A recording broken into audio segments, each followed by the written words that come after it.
What's up, music makers? Thank you so much for tuning in to DJ Tech Tools.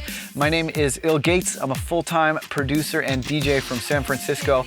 I run the website producerdj.com, and I'm probably best known for my workshop series, The Ill Methodology, which you can check out at illmethodologyworkshop.com. I'm a massive fan of DJ Tech Tools and a massive fan of MIDI fighters, and today I'm going to share my top 5 tips for getting the most out of your MIDI fighter.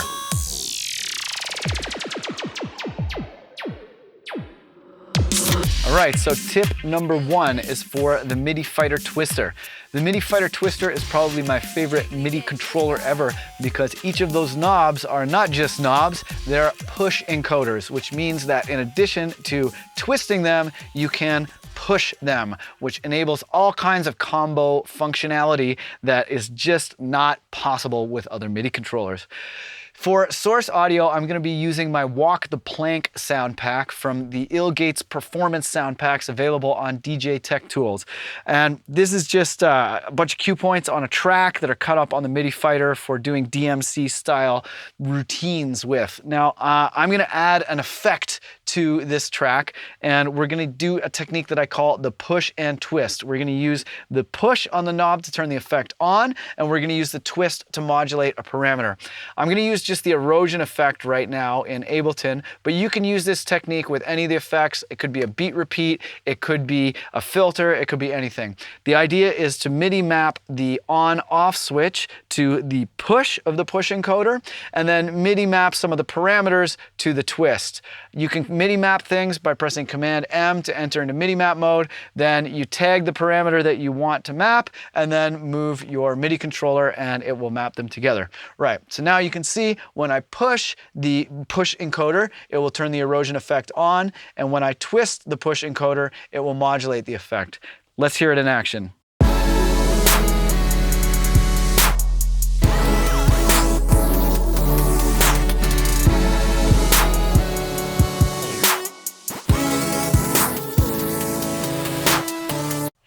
So you can see there's a lot of potential there. Used with a beat repeat, you can punch the beat repeat off and on. Used with a filter, you can punch in and out the filter. You can do all kinds of stuff with it. We'll get into some more uses for it later, but that is the push and twist.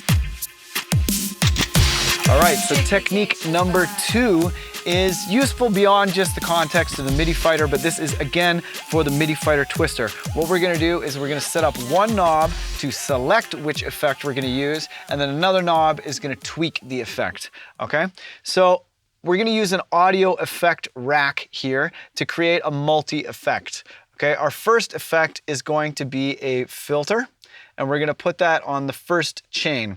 Now, the second effect here, what should we do for the second effect? Let's bring our erosion effect in there. Okay, so now what I'm gonna do is I'm going to use the chain selector here to make it so that we can select from one effect to the other. So I'm gonna make it switch at the halfway point there.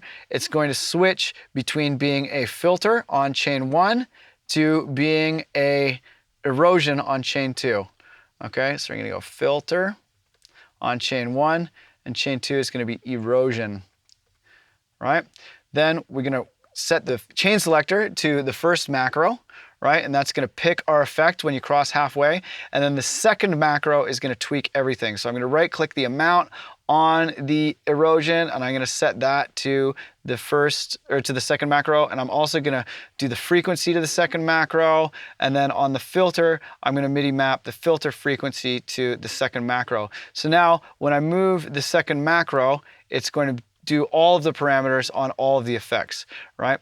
Now the idea here is to make it so that the effect is 100% dry when the knob is all the way at the bottom. That means we're going to have to go into the MIDI mapping mode, and we're going to need to invert the filter frequency there. So if I invert that, now the filter frequency will default open and close as you bring the knob up. So now I'm going to MIDI learn these two parameters to two of the knobs on the MIDI Fighter Twister. So the first one is going to be the chain selector, and the second one is going to be the tweak. And I'm going to just rename that tweak real quick. So we have select on chain 1 and tweak on chain 2. So let's hear what chain 1 sounds like.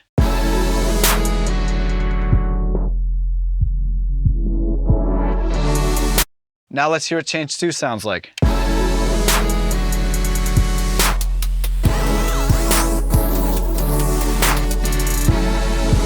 So you can just repeat this process with as many chains as you like in the chain selector and create a Pioneer DJM style multi-effect setup. I use these extensively in my DJ templates. I have a bunch of tutorials on my YouTube channel where you can see how I program them. I suggest using only 5 chains per knob because it's difficult to include more than 5 positions on a knob in a live context. All the way at the bottom and all the way at the top are positions 1 and 5. Then you have 9 o'clock for position 2, 6 o'clock for position 3, and 3 o'clock for position 4. Very easy to hit, especially if you have a knob that has ends on it. But on the Midi Fighter Twister, you can simply look at the little lights on the ring display and see if you're either all the way at the bottom, all the way at the top, or at the left, right, and vertical clock positions. So this is a really, really useful technique for live performances, especially for DJ templates, because often you only have so many knobs. And if you really want to get the most out of your knob, having a selector and a tweaker for your multi-effect setup is going to really get you a lot more mileage out of your MIDI controller.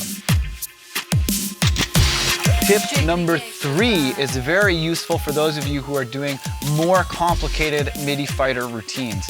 It can become a bit of a challenge to keep everything in time with the metronome, especially if you have a live set where there are stems playing and you need to keep your finger drumming in time with your stems. So what you can do is make a very simple visual metronome to supplement the metronome in your headphones and help you keep it all together, right? So what we're gonna do is we're gonna send MIDI from Ableton to the Midi Fighter, okay? So I'm gonna make a new MIDI channel here and I'm gonna need to send it to the Midi Fighter, right? So if I go to configure, right, I can see here that the Midi Fighter is available as a destination. I'm gonna send track and remote to the Midi Fighter. And now I'm going to bring that up in my MIDI 2 window. Okay, so you can see here, if you expand the input-output routing, you can see MIDI 2 is available as an option. You can also get that in the external instrument plugin. If you go into the instrument plugins and bring in the external instrument plugin, it will have a MIDI 2 option. So I'm gonna send MIDI 2, the Midi Fighter 3D. I believe it is channel 4 that does the lights. And then I'm going to send that Midi Fighter some MIDI here. And if you bring it down, oh, there we go. See, there's the lights coming in. And you can see that that MIDI note will do the lights. And I'm gonna put 1, 2, 3, 4 of them there and make a little MIDI clip that is going to loop every beat and create a visual metronome. And now, where it's looping, we'll just stretch it out a bit. There we go. Now that that's looping out, you can see that when we're playing, we can see the metronome is lighting up the Midi Fighter. This is very, very useful in a live context because sometimes you can't hear your headphones very well, and this is gonna give you another level of security for your metronome. If you wanna change the color of the lights, you can use the velocity to do that, and you'll notice I don't have the velocity editor expanded. That's because you don't actually need the velocity editor expanded. If you just hold Command and drag up and down, that will change the velocity of your notes, and that works when you're producing as well.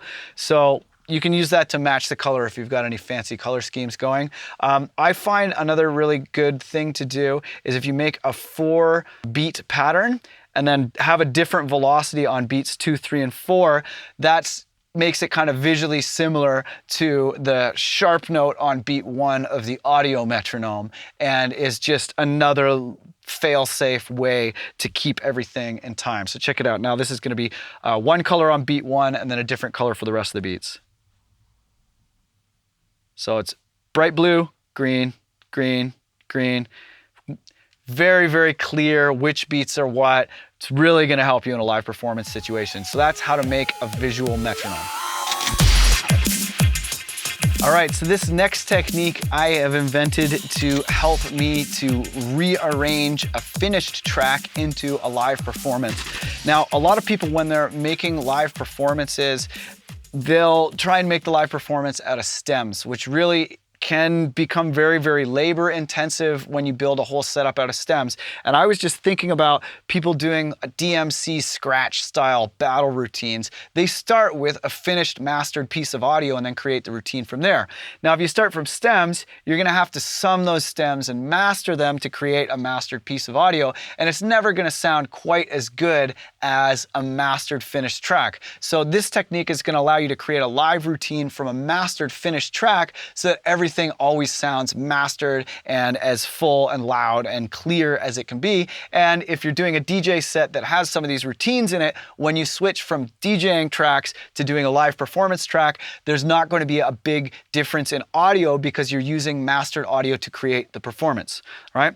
So now for this technique, what I wanted to do was have it so that each one of these bank change buttons on the Midi Fighter 3D would trigger a new cue point in the song, right? And then once I moved over to the buttons, that those buttons would stop the song from playing and take over. And that's why this is called the cue point takeover. So on the Midi Fighter 3D, those bank change buttons here, 1, 2, 3, and 4, they send the bottom 4 notes in your drum rack. So each one of these 4 notes has a full phrase of the track. I've got a note length plugin with the gate and length all the way up. That's gonna create a 4-minute long MIDI note. So that track's just gonna keep playing, which can be very, very useful if some drunk idiot comes up and starts smacking you in the leg while you're doing your finger drumming routine. It's nice to have a button that you can press where it'll play for a bit and you can tell them to piss off and let you finish your work, right? So it's very, very good fail safe. Things go wrong and it can feel a bit like seat of your pants when you're doing a fully live Midi Fighter routine, right? So these cue points are gonna cue 4 points in the track, but what happens when you wanna take over? How it is able to know to silence the track cue point and let your momentary cue points take over? Well, this is gonna take advantage of a feature of the drum racks called choke groups. And as weird as the name sounds, it's actually a very, very useful feature.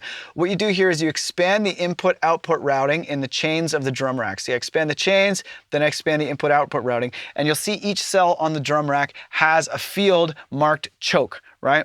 These groups are called choke groups because it basically makes the sounds cut each other off, okay? So if I have my phrase cue points set to the same choke group as the momentary cue points that I use to create the routine, I can trigger the phrase and then take over, choking out the phrase when I hit my momentary effects.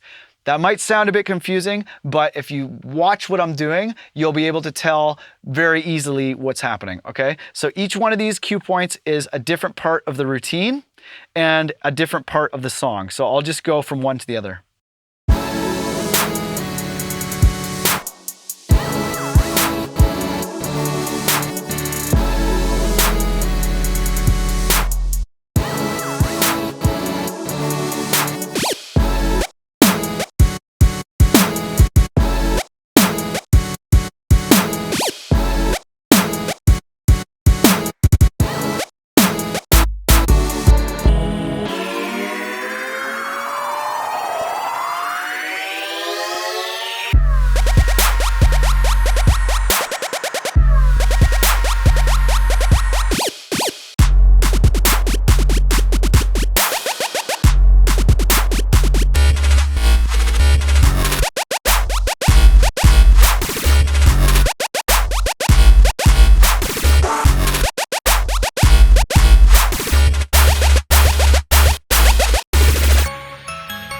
Etc., etc., etc., right? But this is gonna allow you to have a routine made out of a track. You cue the track with the bank change buttons, and then you choke the bank change buttons with your Midi Fighter routine buttons and take over. That's why it's called the cue point takeover.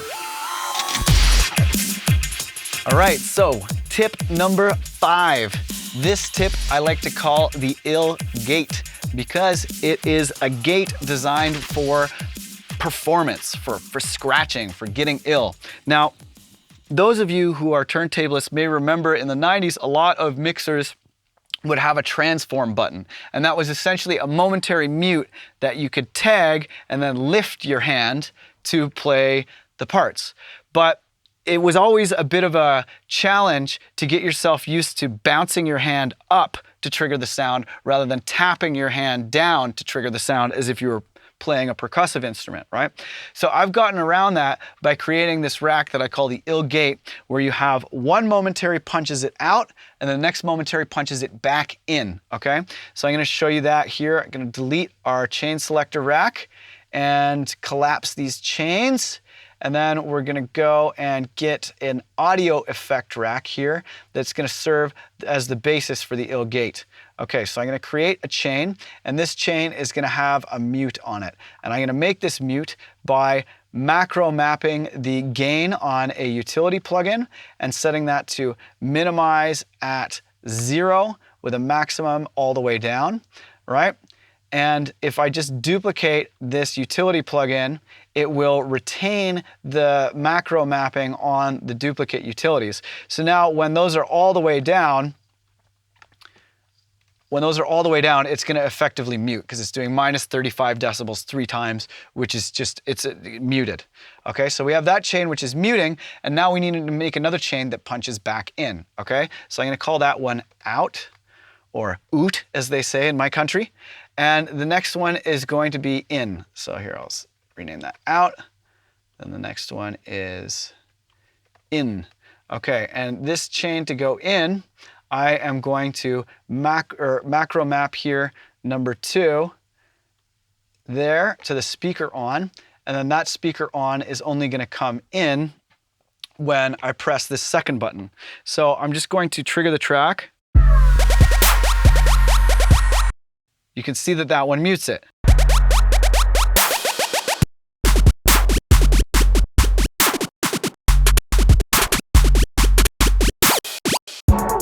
Right? Very, very easy, especially good on risers. And you can use the illGate to punch in an effect as well. You can use it for a lot of things, but just having one momentary that knocks it out and then another one that knocks it back in is really useful. And you can do them both at once and then release the second one if you want to have it come in on the downbeat like this.